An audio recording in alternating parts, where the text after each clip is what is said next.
we're dealing with it, like I said.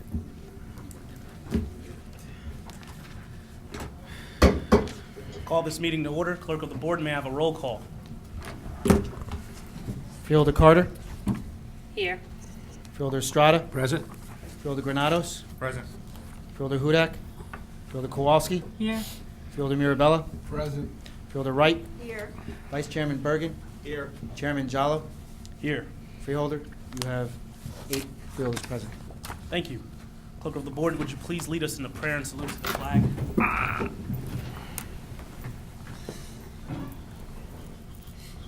Humbly we ask God, the giver of peace and the lover of charity, to give the entire family of nations true agreement with his will, and to grant the light of his spirit on all who work for justice and peace. Amen. Pledge Allegiance to the flag of the United States of America and to the republic for which it stands, one nation, under God, indivisible, with liberty and justice for all. Clerk of the board, would you please read the statement of compliance with the Open Public Meetings Act? The Chair wishes to announce that pursuant to the requirements of New Jersey statutes annotated, Title 10, Chapter 4, Section 10 of the Open Public Meetings Act, adequate notice of this meeting of the Board of Chosen Freeholders of the County of Union has been given by mailing the annual meeting schedule for the year 2015, along with periodic changes necessitated by circumstances, to the newspapers circulating within the County of Union who are designated to receive such notice, and by posting the annual meeting schedule for the year 2015 in the Administration Building, and further by filing the annual meeting schedule for the year 2015 with the Office of the County Clerk. Thank you. We'll move to ordinances for adoption. Clerk of the board, would you please read the first ordinance by title? Ordinance number 767, 2015. Amendment to the Union County District Solid Waste Management Plan, modifying the inclusion of a Class B recycling facility currently operated by Rockcrete Recycling Corporation in the city of Elizabeth. Thank you. The meeting is now open to the public for the purpose of commenting on ordinance number 767, 2015 only. Kindly state your name and town of residence for the record and adhere to the 5-minute time limit.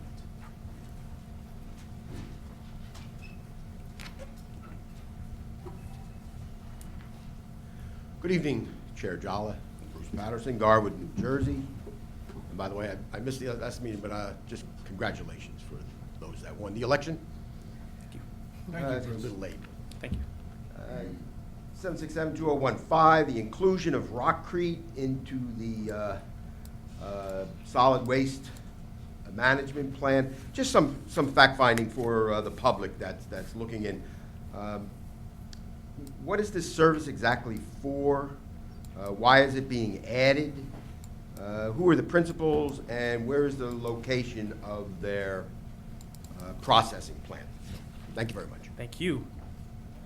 We have Dan Sullivan here to answer those questions for you.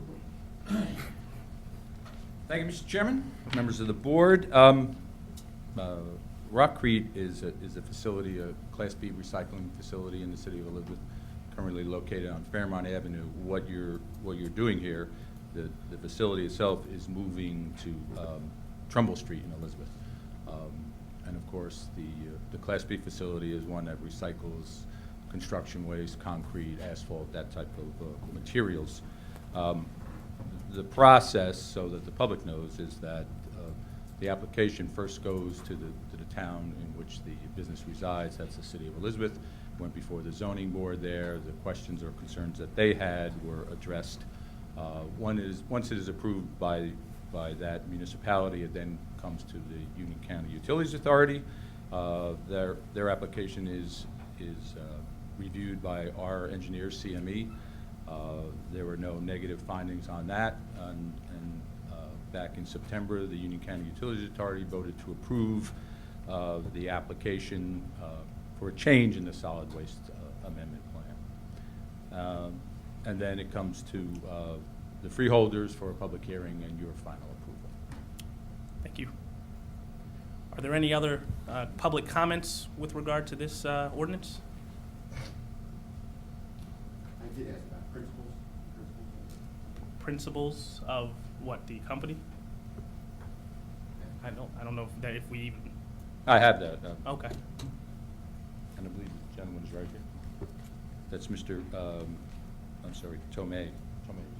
As, he's the principal of the company. It's currently operating, It's currently operating. and now an inclusion of Class B as well. It's operating as a Class B facility. It's, the changes, it's moving from Fairmont Avenue to Trumbull Street in Elizabeth. Okay. That's all? Anyone else wishing to be heard on this ordinance? Seeing no one, I'll close the speaking portion of that and ask Vice Chairman Bergen to move ordinance number 767, 2015 for final reading. Thank you, Mr. Chairman. I hereby move ordinance number 767-2015 for final reading and authorizing the clerk of the board to advertise same in accordance with the law. Thank you. May I have a second? Second. Seconded by Freeholder Mirabella. Clerk of the board, may I have a roll call? Freeholder Carter. Yes. Freeholder Estrada. Yes. Freeholder Granados. Yes. Freeholder Kowalski. Yes. Freeholder Mirabella. Aye. Freeholder Wright. Yes. Vice Chairman Bergen. Yes. Chairman Jallo. Aye. Chairman, you have 8 votes in the affirmative. Thank you. Clerk of the board, can you please read the second ordinance for today by title for introduction? Ordinance number 768-2015, an ordinance to amend the Union County District Solid Waste Management Plan by the inclusion of a general Class B recycling facility to be located at Block 4, lots 1459 and 1459A, 274 South Front Street, in the city of Elizabeth, New Jersey, to be operated by Trevcon Construction Company, Incorporated. Thank you. At this time, I'll ask Vice Chairman Bergen to move ordinance number 768, 2015 for first reading. Thank you, Mr. Chairman. I hereby move ordinance number 768-2015 for first reading and authorize the clerk of the board to advertise same in accordance with the law. The final reading and public hearing are scheduled for December 17th, 2015. Thank you, Vice Chairman. May I have a second? Second. Seconded by Freeholder Kowalski. Clerk of the board, may I have a roll call? Freeholder Carter. Yes. Freeholder Estrada. Yes. Freeholder Granados. Aye. Freeholder Kowalski. Yes. Freeholder Mirabella. Aye. Freeholder Wright. Yes. Vice Chairman Bergen. Aye. And Chairman Jallo. Aye. Chairman, you have 8 votes in the affirmative. Thank you. Mr. Clerk, we have our last ordinance for today. It's an ordinance for introduction. Can you please read that ordinance by title? Ordinance number 769-2015, an ordinance fixing the salaries of Board of Chosen Freeholders and department heads as amended. At this time, I'll ask Vice Chairman Bergen to move ordinance number 769, 2015 for first reading. Thank you, Mr. Chairman. I hereby move ordinance number 769-2015 for first reading and authorize the clerk of the board to advertise same in accordance with the law. The final reading and public hearing are scheduled for December 17, 2015. May I have a second? Second. Seconded by Freeholder Carter. Clerk of the board, may I have a roll call? Freeholder Carter. Yes. Freeholder Estrada. Yes. Freeholder Granados. Freeholder Kowalski. Yes. Freeholder Mirabella. Aye. Freeholder Wright. Yes. Vice Chairman Bergen. Yes. And Chairman Jallo. Aye. Chairman, you have 8 votes in the affirmative. Thank you. For the approval of the minutes, may I have a motion to approve the minutes? I actually read it. Thursday, April 9th, 2015, agenda meeting. Thursday, April 16th, 2015, regular meeting. Thursday, April 23rd, 2015, agenda meeting. Just for note for the record, I believe Thursday, April 30th, 2015 is supposed to be a regular meeting. Is that correct, Mr. That is Clerk? correct, Chairman. Okay. Thursday, May 7th, 2015, agenda meeting. Thursday, May 14th, 2015, regular meeting. Thursday, May 28th, 2015, agenda meeting. And Thursday, May 28th, 2015, regular meeting. I believe Freeholder Kowalski made the motion. Do I have a second? Second. Seconded by Freeholder Carter. Clerk of the board, may I have a roll call? Freeholder Carter. Abstention to Thursday, April the 23rd agenda meeting. Yes to the rest. Freeholder Estrada. Yes, with an exception, abstention on April 23rd, 2015. Freeholder Granados. Yes, with extension from April 30th regular meeting and May 7th agenda meeting. Freeholder Kowalski. Yes. Freeholder Mirabella. Abstain on the May 7th meeting, aye to the rest. Freeholder Wright, Abstain on the May 7th meeting and aye for the rest. Vice Chairman Bergen, Yes. and Chairman Jallo. Abstain from the May 14th regular meeting and aye to the rest. Chairman, you have, for the Thursday, April 9th, 2015 agenda meeting, you have 8 votes in the affirmative. For Thursday, April 16th, regular meeting, you have 8 votes in the affirmative. For the Thursday, April 23rd agenda meeting, you have 6 votes in the affirmative with 2 abstentions. For the Thursday, April 30th agenda meeting, you have 7 votes in the affirmative with 1 abstention. For the Thursday, May 7th agenda meeting, you have 5 votes in the affirmative with 3 abstentions. For Thursday, May 14th, regular meeting, you have 7 votes in the affirmative with 1 abstention. And for the both meetings of the double meeting of the May 28th agenda and regular, you have 8 votes in the affirmative with no abstentions. Thank you. The meeting is now open to the Chairman? public. Yes. If we could, we have some communications I think we still need to Okay. adopt. Sure. I don't have that, but I remember it from the regular.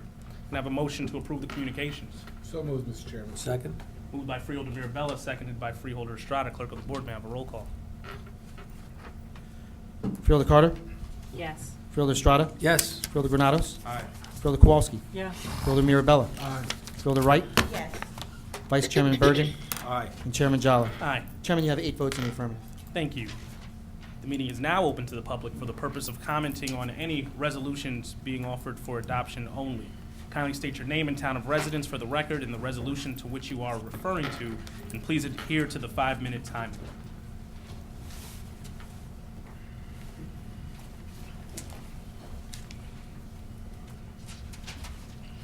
Yeah, John Burry of Kenilworth. Only on this, only questions are this 1015.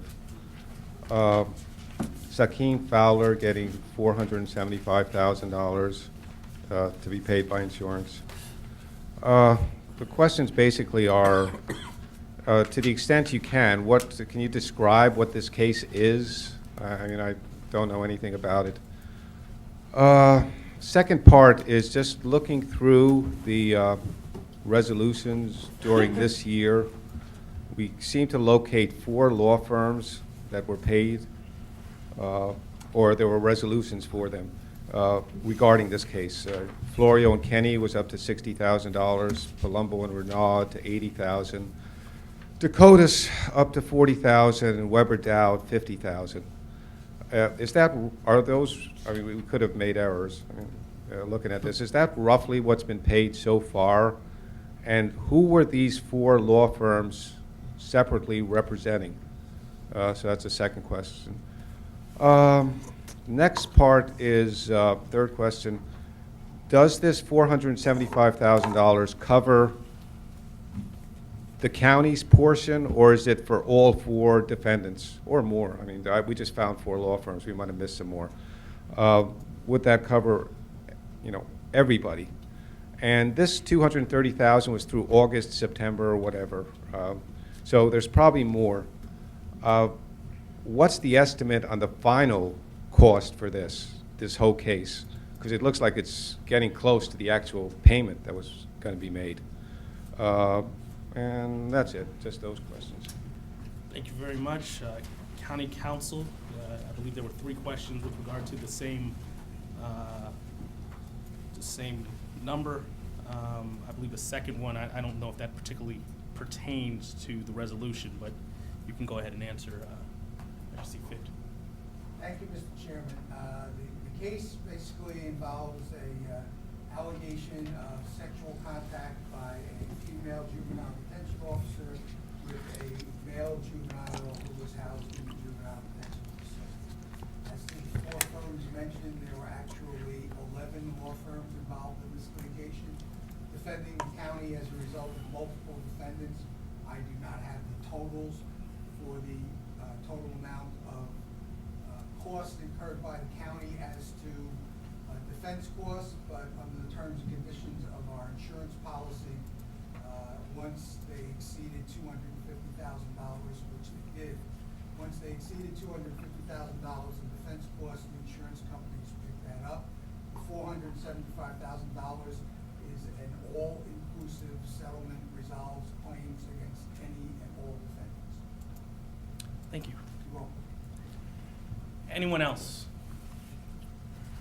for resolutions being offered for adoption?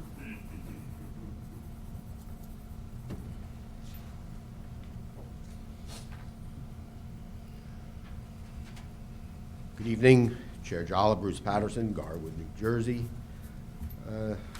First, there's a bunch of them I just want to talk about. Page 6, 973.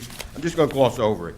974, 979, if you just want to log them in. 1002, 1003. For some reason, these are two-year contracts. I normally do follow the two-year contracts, and I appreciate sometimes when you actually give them out for 2 years, saving money. But here we're looking at very odd things, like the first one, 973, 24 consecutive months for Royal Printing Services from February 2016 to January 2018, and that's for $1,148,000. I don't know if that's a typo or not, but that's a lot of money. There was a previous, in this February for 2015, you gave out a resolution for the same thing for 1 year for $110,000. So for 2 years, you added approximately $1 million more. Somebody's going to have to explain that. I mean, I say about wow numbers, that's a wow number. And the question on all these 24 months that you're doing right now, does that mean that you're actually encumbering the money in this year's budget to be paid for all these items? Because in the beginning of the year, I was talking about, you were like hiding like $13 to $20 million from the Runnels operating costs. And now I'm wondering about what's being encumbered and kind of squeezed into this year where it really should be next year.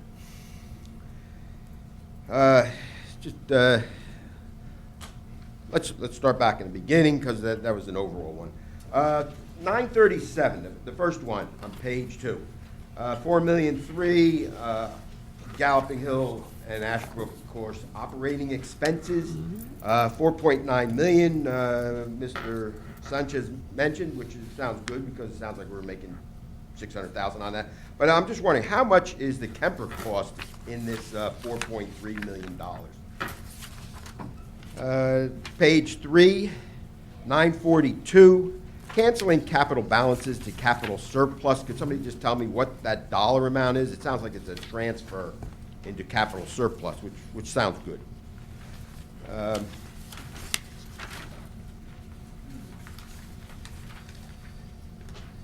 970 on page 6, a name change, Runnels BH Operating LLC. What exactly is that? It's talking about property taxes and such. Very strange name. What was the original name, and why is this being changed, and what exactly is Runnels BH Operating doing? Could you give me that number again? I apologize. That's number 970.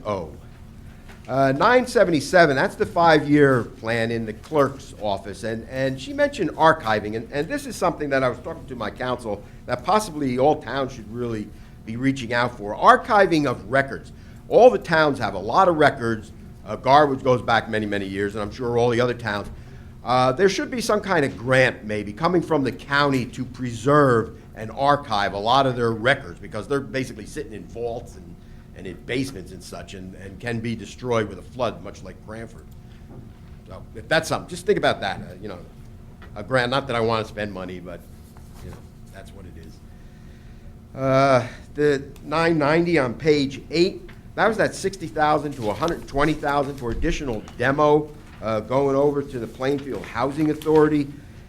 My question is, why wasn't that in the original demo contract? Did somebody ask that question? Demo is demo. You point out what needs to be demo. Why is there also an additional demo of curbs and sidewalks? Doesn't make sense to me.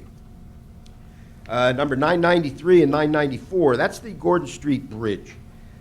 This, about 7 years ago, for those that were here, Gordon Street Bridge was replaced entirely. So now why are we back to doing this? It was because Roselle and Roselle Park were fighting over who's going to actually pay for whatever maintenance. And the county stepped forward, which was good, and said, we're going to replace it. What happened to that? I think it was replaced, and now you're doing something else.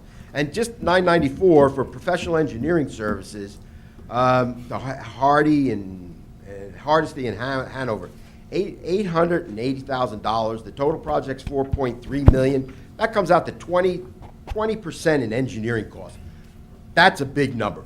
Big number, $880,000. I want to hear exactly what's that about. Does it include contract management? So, Thank you very much. that's it? Okay. Yep. Thank you. Thank you. First up, we have, I guess from the Board of Elections, Mr. Kovitz, if you could speak to the, is that yours with the $1 million? Oh, that's the clerk's? Oh, a mistake. Nope, no deputy county clerk, but our county council can address that. I can address it in general terms. I don't have the specific dollar amounts. I know that the cost for election printing with Royal Printing was not $100,000 last year. That number was substantially higher than that. That may have been some kind of a modification to a contract that did not accurately represent the amount of cost. I know also that there is an increase in cost for this 2-year period coming up. One of the reasons being that there is always a substantial increase in the number of ballots that are printed and the turnouts relative to provisional ballots and mail-in ballots, because this year is going to be a presidential election, and the following year is a gubernatorial election. As a result of those activities, prices go up for many things, including our printing prices relative to the election. Do we know anything purchasing with regard to any savings with regard to using 24 months as opposed to 12?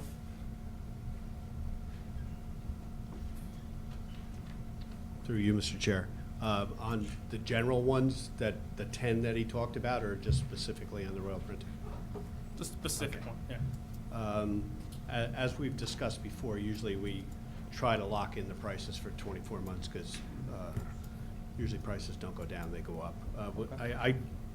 Excuse me, but I don't recall anything specific that he asked for. Okay.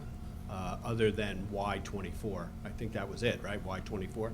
I was curious if there was any particular, I know sometimes I ask you that question, you have a specific story to tell me of how we're saving money, so I realize it's the clerk's. I do, as the QPA encouraged, whenever we see the resolutions in Minitrack, that we try to encourage them to do as long as possible. Right. To lock in the savings. And I believe the other part of the question was, and I believe Ms. Taylor was shaking her head in the affirmative. Yes, I was just about to call her up for that. It does not encumber any 2016 money, right? It does not encumber any 2016 money. Very good. 2015. Well, if it's 24 months, it wouldn't be any 2016. Right. Can you just explain that to us? Thank you. No, you're next anyway. Through you, Mr. Yeah. Chairman, the resolution is actually certifying funds subject to inclusion in the 2016 and 2017 budget. Right. It is not for the 2015 appropriations. Okay, thank you. 937, with regard to Kemper. In the amount that's listed in this resolution, are there any costs with regard to Kemper? Their management fee for the year is $98,000. Thank you. 942. I believe that's also you, Director Taylor, with regard to canceling the funds.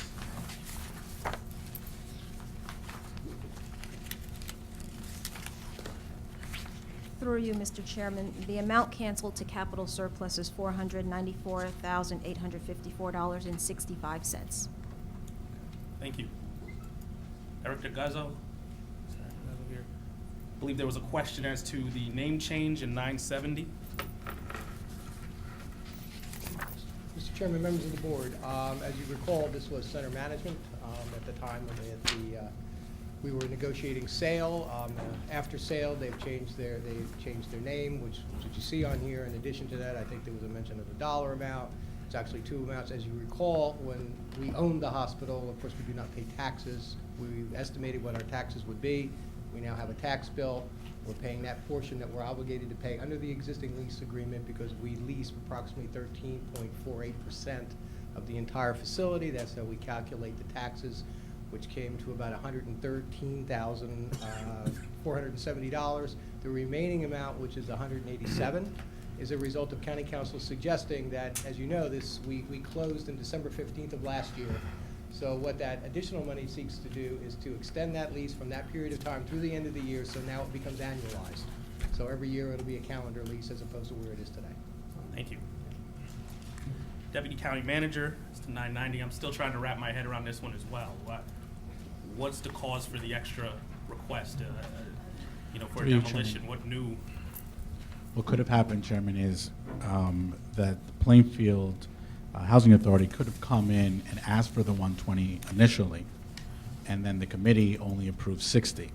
And until there was contingency fund to be able to give them more, they had to settle for whatever the committee decided, which was 60 originally. So you're saying they originally came in and asked for 120? They could have. I don't have those notes here, but my guess is that they came in for the full amount, which many agencies do, for the full amount that they need, and then it goes to a committee made up of all municipalities that participate with the CDBG funds, and they only allotted them 60,000.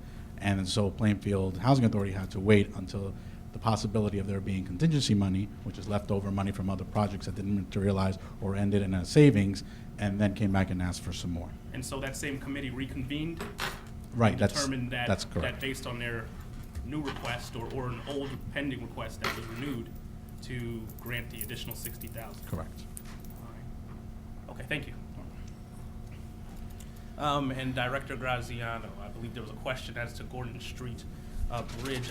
I believe there was a statement that this had been done before. I don't recall that, but maybe you can explain Sure. the confusion. All right, through you, Mr. Chairman. Yes, this is an ongoing project. It's been going on for a long time, I think, even before I came to the county. It's a state project. What I think the speaker was referring to was back a few years, the state came in, and I believe they did like a little rehab. They replaced some of the concrete barriers. They cleaned up the bridge, make it a little safer for traffic until this whole project goes through. And again, like I said, the design is due at the end of next year. So like I said to Freeholder Kowalski earlier, I think we'll see some construction from the state. Again, it's a state project, federal state monies on this, no county expenditures at all. Probably 17 and 18 we'll start to see some work being done out there. Thank you. You're welcome. Mohammed, can I just make a mention that that bridge still has wooden, what we call it, structures on there holding it up. So, it needs to be done. Believe me. It's safe though. It's safe for the traveling public. Very familiar with that bridge. All right. Anyone else wishing to speak on resolutions being offered for adoption? That is held by wood. Seeing no one, I'll close that portion of the meeting.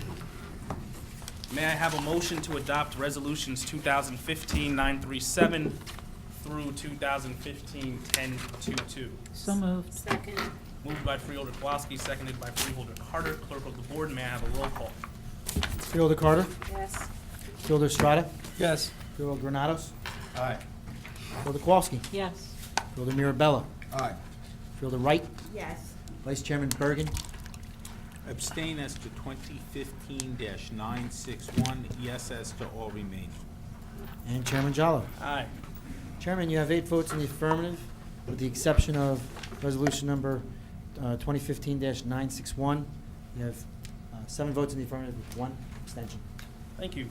The meeting is now open to the public for the purpose of commenting on any governmental issue that a member of the public feels may be of concern to the residents of this county. Kindly state your name and town of residence for the record and adhere to the 5-minute time limit.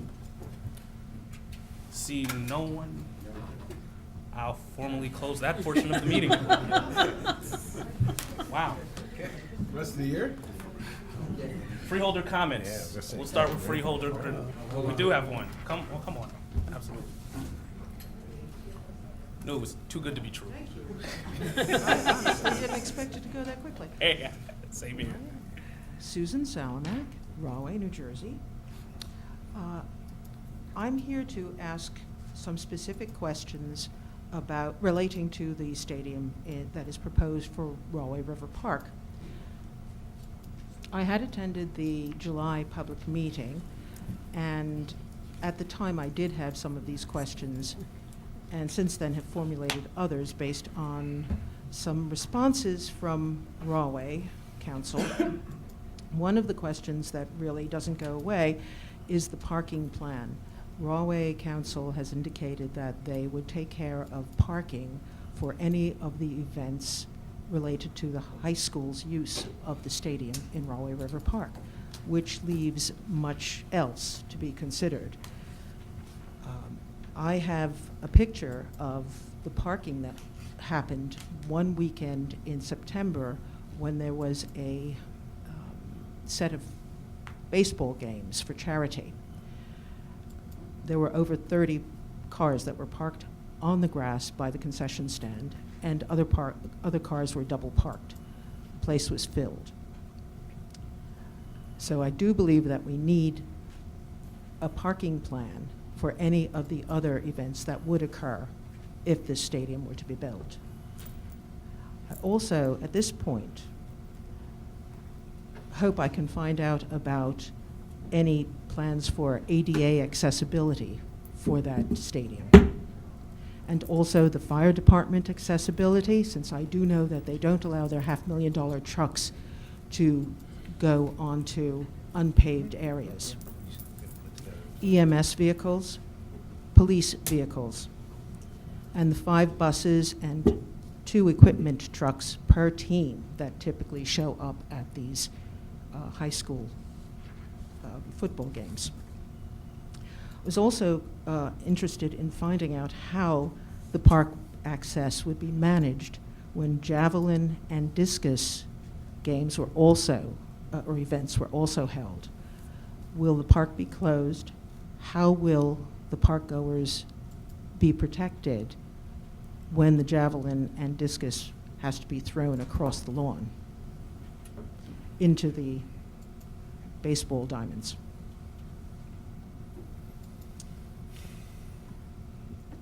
Those are pretty much the questions that I had from July. I haven't had anybody address it seriously, and I hope I can get some answers today. Thank you. Thank you. Anyone else wishing to be heard?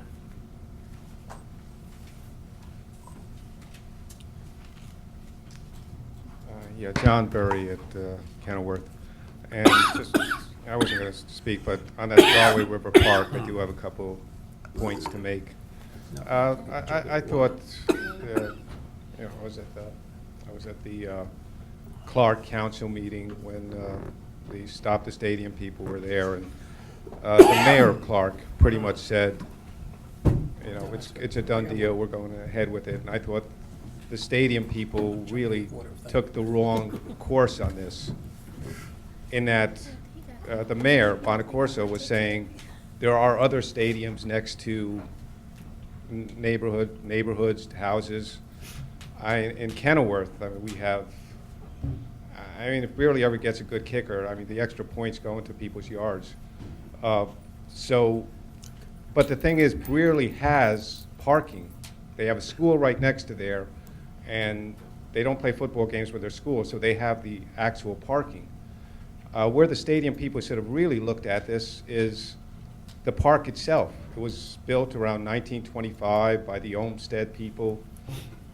And back in 1925, there was probably football around there too. So I don't think the Olmsted people kind of woke up a few years later and said, oh, we forgot to put in a football stadium. I don't think it was ever intended. And it's a structure. It's not a park. The Olmsted concept is like Central Park, the Great Lawn. You kind of look out there and it's peaceful and all that stuff. To have a stadium there, it goes against what I think the Olmsted's intended.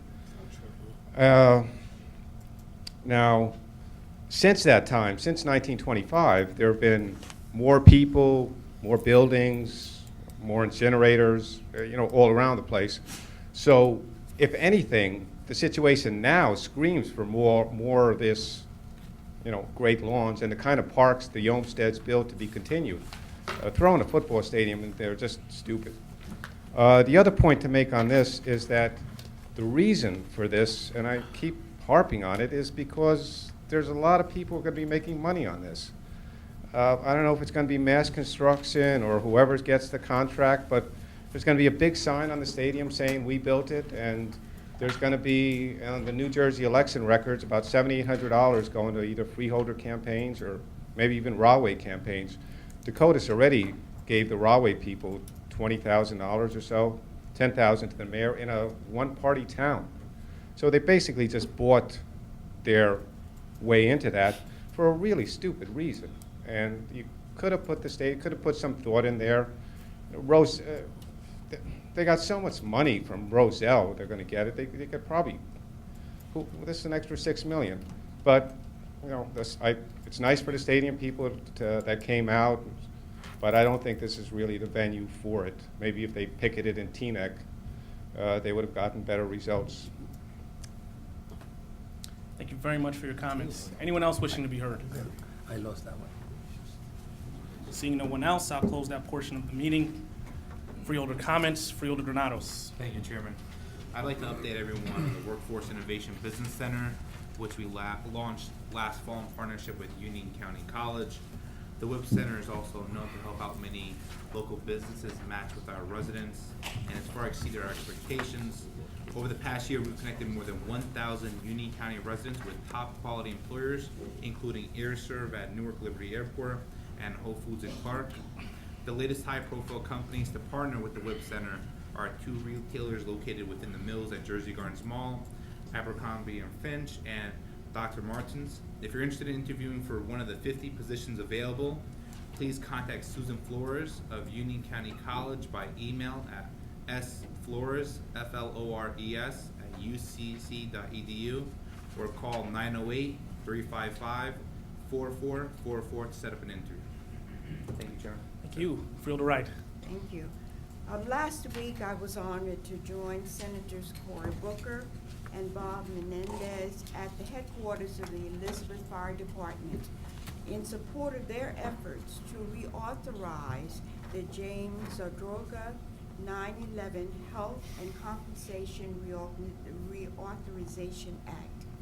The act was passed in 2010 to provide relief for the many heroic civilians and first responders who rushed to the World Trade Center on September the 11th, 2001.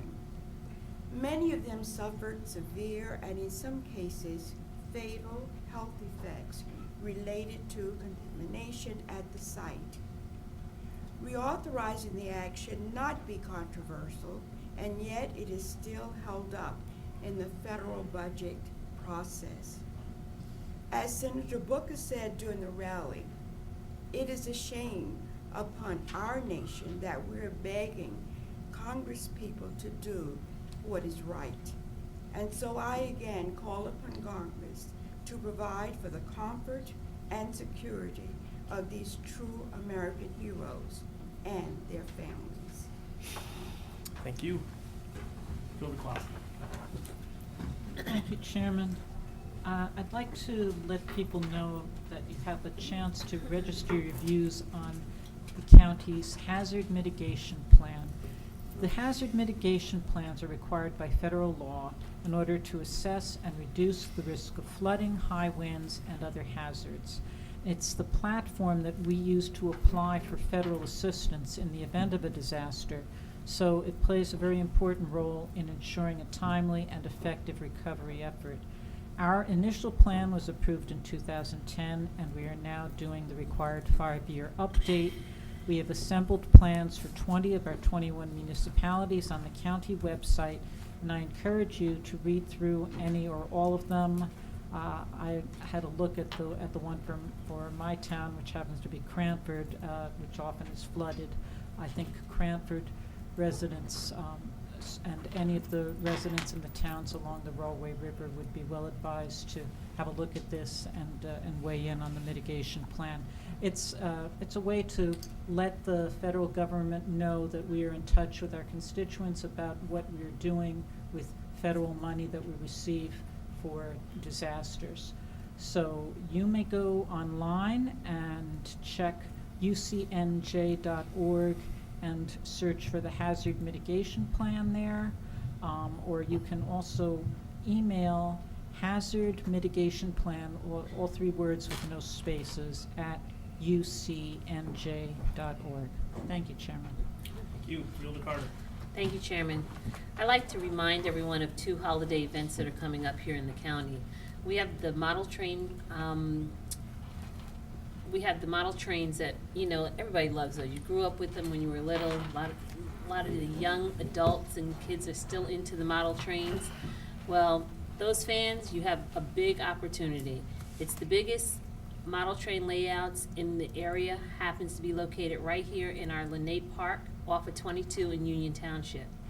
It is run by a nonprofit called the Model Railroad Club, and every year at this time they put on a special family-friendly holiday sound and light show. They also have a snack bar, a train-themed gift shop, and a rest area for young children. For tickets and show schedule, visit the Model Railroad Club online at tmrci.org. Also, please don't miss our annual holiday craft show, which will take place at Trailside Nature and Science Center in Mountainside this Sunday, December the 6th. It's from 11 to 5 p.m. Admission is free with the donation of a non-perishable food item or an unwrapped toy. These 2 events are truly geared towards the holiday season, and we really look forward to having them come here in the county and being put on. So I really hope everyone takes advantage of them. And also, please make sure to keep an eye on all your neighbors as the winter is about.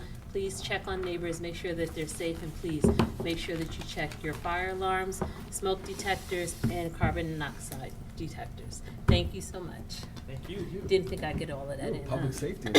Hey. Freeholder Estrada. I will bank my time with the intention of using it in my next, the final meeting of the year. Thank you. Duly noted. Freeholder Mirabella. Thank you, Mr. Chairman. I have a message to educators. If you're an educator in grades K through 12, you may be interested in the Project Aquatic Wild Workshop coming to the Trailside Nature and Science Center in Mountainside next Thursday, December 10th from 9 to 3 o'clock. The workshop has been developed by the Council for Environmental Education to provide new resources and hands-on activities for teaching classroom lessons about aquatic life and ecosystems. With the many parks and waterways in Union County, learning about the aquatic habitat is a valuable experience for our young people, both in terms of the local environment and the world beyond. Participants will receive 6 professional education credits from the New Jersey Department of Education. You can register online at ucnj.org/Trailside or call Trailside at 908-789-3670. And as we are in the middle of holiday season and shopping is a big deal for many of us, I'd encourage people, last weekend we had Shop Small on last Saturday, and let me encourage our residents in the audience here and those maybe watching this to take advantage of the great shopping in our downtown areas, local merchants, mom and pops. They really rely on the holiday season to make ends meet, and I encourage everyone to take advantage of that. You can find some unique stores in all our downtowns, and I encourage people to do that. With that, I'll conclude my comments. Thank you, Mr. Chairman. Thank you, Freeholder. County Council? No comments, Mr. Chairman, thank you. County Manager? Thank you, Mr. Chairman. 2 comments. First, to the speaker who asked about plans with regard to parking relative to the future improvements that are being considered at Rollway Park. Our Public Safety Director, Andrew Moran, has been and will continue to work with his force and the Rollway Police Department to develop plans for those particular events should they occur. Second of all, I'd like to welcome Ron Charles to the Union County family, our new department head of corrections. I believe he met with all the freeholders tonight. If not, we'll make sure that that gets done after the meeting. Welcome aboard. Looking forward to working with you. And also, I'd like to thank George Blaskowitz for his service, stepping in an acting capacity until a time as we've appointed Ron. So, George, thank you very much. And Ron, welcome. Thank you. Vice Chairman. Thank you, Mr. Chairman. Yesterday, along with freeholders Kowalski and Granados, I had an opportunity to attend a ribbon-cutting ceremony for the Spring Street project right here in Elizabeth. Also joining us were the county manager, who grew up a couple blocks from there, and the deputy county manager as well. This project is an outstanding example of a county-local private cooperation, which has put up a building to help strengthen that neighborhood and make it healthier. There are 20 affordable housing units in the building, but the unique cornerstone of the Spring Street project is the new African American Cultural and Learning Center. As its programming gets underway, this institution will provide a focal point for education, cultural enrichment, and community health. With its roots in colonial America and its eyes on the future, the city of Elizabeth is the perfect host for an institution that celebrates our rich heritage and provides new opportunities for our residents. I encourage you to go online and learn more about the programs and events at the African American Cultural and Learning Center. Their website is aaclcnj.org. That's aaclcnj.org. It's a beautiful building. You can just see by driving by how wonderful it is. It's on a spot that 10 years ago suffered a devastating fire that wiped out the building that was there. And 10 years later now, instead of a drag on the neighborhood, it is a jewel and will help that whole neighborhood to continue to grow and develop. Thank you, Mr. Chairman. Thank you. It was a pleasure to join my colleagues on the Freeholder Board in welcoming United States Senator Cory Booker to Union County last week to celebrate the official opening of the new Family Success Center in Rahway. At the Family Success Center, parents and their children have one-stop access to all of the resources that can lead to a more rewarding and enriching participation in civic life, from literacy and computer training to employment services, health services, and family activities. This is a significant improvement over the conventional approach to providing services. By providing families more effective support, the ripple effect is a stronger, healthier Union County. The new Rahway Family Success Center is part of our Focus on Families initiatives, which was announced last January, and I'd like to thank the entire board for being so supportive of this project, along with the mayor of Rahway, Mayor Sampson Stein. I also want to announce the Union County Shout program, pass on some information from our Youth Services Bureau regarding Union County Shout. That's Shout, which stands for Students Helping Out. Was developed to help high school students use their talents, skills, and critical thinking to affect positive change in their community. Through the Shout program, we offer students a wide range of resources and a high quality of volunteer services and experiences in business, organizations, and institutions throughout Union County. This is a great opportunity for students to complete required high school community service hours, develop new partnerships with local businesses, and network with people who are committed to ensuring Union County high school students are prepared for the future. So far, Shout has exceeded all expectations. More than 100 students have applied for the program over the last few months, and our success has been a result of the community involvement, and so I'm excited that we are helping in an additional way, in a new way, the students here in Union County prepare for a bigger and brighter future. So that's all my report for this evening. I'll take a motion to adjourn. So moved, Mr. Chairman. Moved by Freeholder Mirabella. Do I have a second? Second. Seconded by Freeholder Carter. All in favor? Aye. Meeting adjourned.